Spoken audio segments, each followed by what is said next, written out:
Hi, my name is Kim. I'm a musician. I play guitar in various bands and play around town in KL. I am also a fingerstyle guitarist and a singer-songwriter.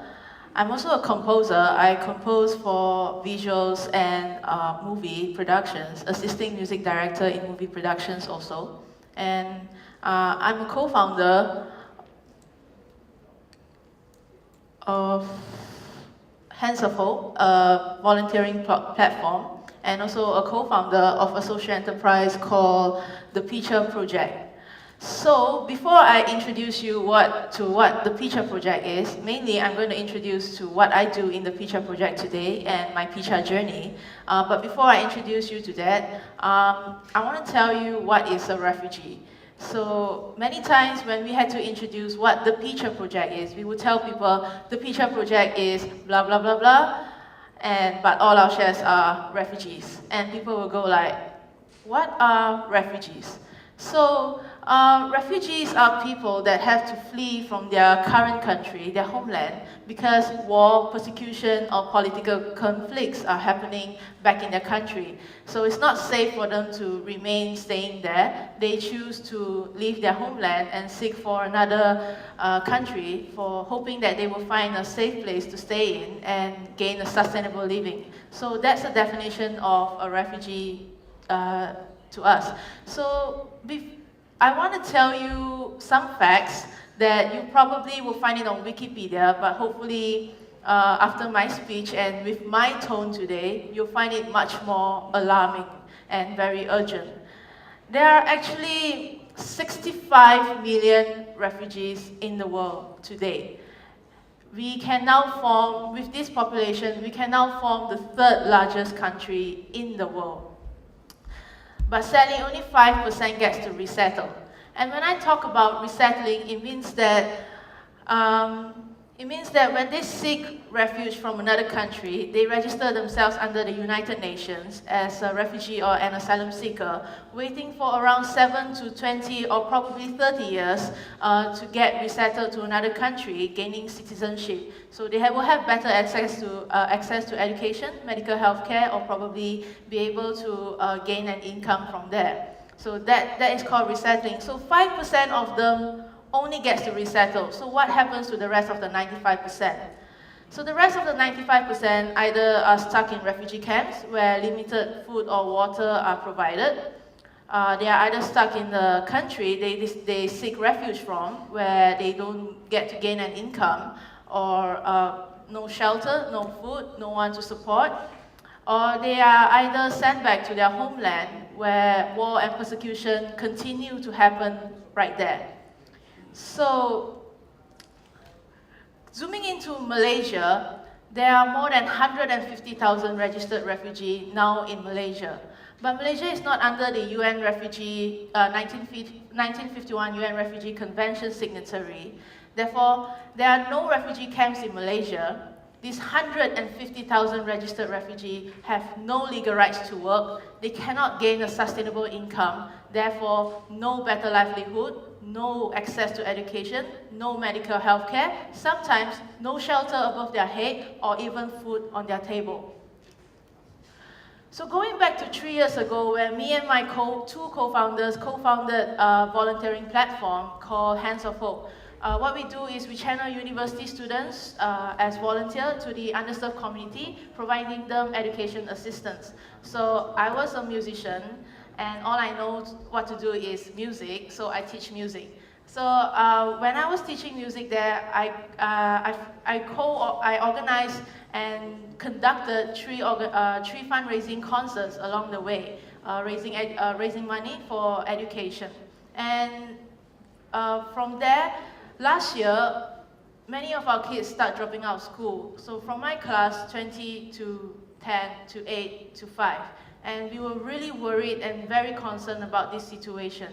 So we went for home visitations, tried to understand why our kids are dropping out of school. And we realized that in their family, in this community, they face a very big financial problem. Their kids are either they cannot afford to go to school, or either they have to quit school to work to support a family of probably 5 to 10. But at the same time, we also observe that everyone knows how to cook, because even a 10-year-old can cook for a family of 5 to 10. I'm 26 years old this year, but I cannot cook for myself. So we were really amazed by this thing and how resilient and strong were they. And we wanted to create a platform for them where they can showcase these skills to our customers, our clients, our public. And so we created the Picha Project. So to officially introduce you to the Beecher Project right now, the Picha Project is a catering and delivery service. We are a social enterprise, but all our cooks are refugees. So now we have 8 families with us. We have 2 from Afghanistan, 2 from Syria, 2 from Myanmar, 1 Iraq, and 1 Gaza. And I hope you all have your lunch, because I'm going to show you some of our food.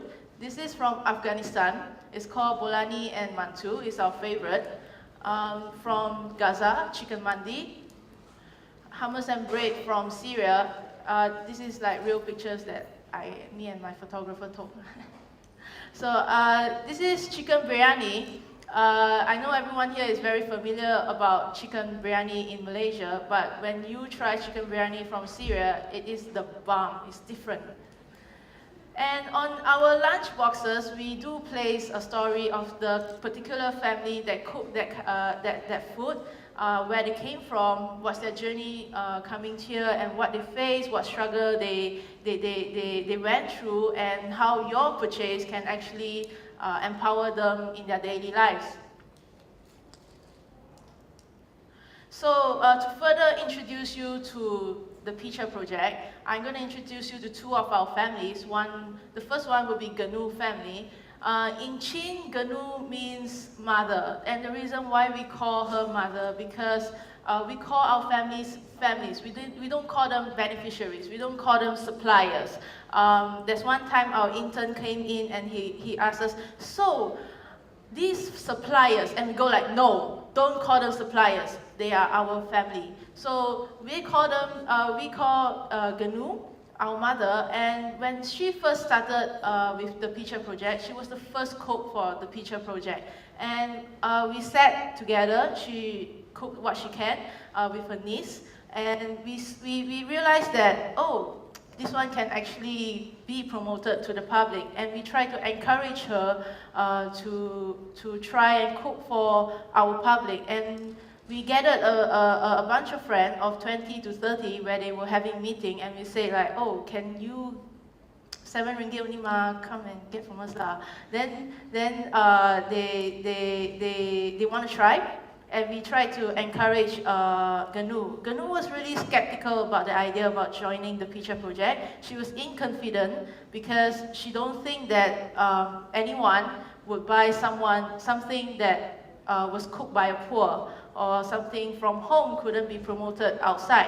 And we tried to encourage her for a very long time, and until she was convinced to try out to cook 20 packs for our friends. And when we cook for them, we ask for feedbacks, and the feedback was very positive. So we conveyed this positiveness to Canoe, and she gained more confidence through that. From 20, she cooked to 40, 50, and today she could cook 200 packets per meal per time.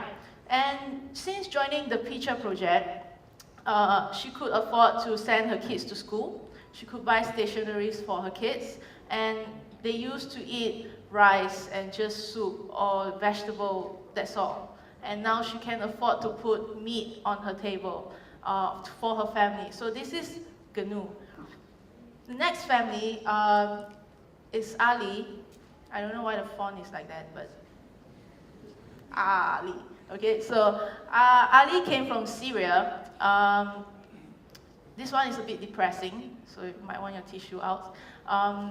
When Ali came from Syria, he used to be a compliance officer in Western Union back in Syria.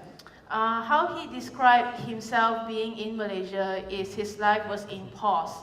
Because of his qualifications, no one recognizes his qualifications here. He had to work odd jobs, being a waiter in the restaurants, or washing dishes, washing car, just to sustain his family, who his brother-in-law, his sister, and his 1-year-old nephew, this is 3 years old already, came to Malaysia to sustain them, give them a shelter. And the reason why they choose to come to Malaysia by plane is because of his 1-year-old nephew at that time. If they were to take the route to Europe by water, it's very, very dangerous for a kid. And therefore, they choose to come to Malaysia. But knowing that surviving in Malaysia is way harder than surviving in Europe. Because they just couldn't get a job, a decent job to sustain their family. And when Ali got settled down here, he wanted to bring 2 of his parents to Malaysia, but they couldn't bring them in because at that time the law in Syria had to change, and they couldn't escape from Syria, and it took them a year to be able to bring the parents back into Malaysia. And when the parents were in Malaysia, they faced a bit of psychological problem, depression, because of the traumatic experience that they went through back in the country, or the journey here, and they have nothing to do in Malaysia. Ali's dad used to be an architect, and he was a really, really amazing architect back in Syria, but here he was nothing. And he lost his voice because of how traumatized he was. And so Ali came to us asking the Picha Project if we could help out his mom, because his mom cooked really good food. And the chicken biryani was cooked by his mom just now. And so we went to try his food, and we find that the food was really, really amazing. Without hesitation, we say, yes, your mom can be on board with us. And since joining the Picha Project 2 to 3 months, we see improvements in his mom's psychological well-being. His dad could speak after that. He had a voice for himself and started speaking. And it was really, really overwhelming for us to see situations like that. Not how the Picha Project could just give them a sustainable living, but the Picha Project can actually help them improve their well-being, improve their psychological thinking and things like that. So it really was really overwhelming, and it's the field that keeps driving us to do what we are doing today. So there was Ali's family. Going back to the problem, 65 million refugees in the world, 150,000 registered refugees in Malaysia, and the Picha Project is only helping 8 families. Now, it don't seem so extraordinary already, right? With the numbers like this. But sometimes I wonder if everyone in this room here, or half of the population in Malaysia who lives above the poverty line, would have just shared a meal with someone from the underserved community, whether they are a refugee or special needs, someone with disabilities or orphanage or anything, any people from the underserved community. We just shared a meal with them, understood their problems, and probably make a simple act. Probably when someone was walking with his walking frame and you give him a lift, or someone couldn't have food and you share your food. Any simple act, I think that's more extraordinary.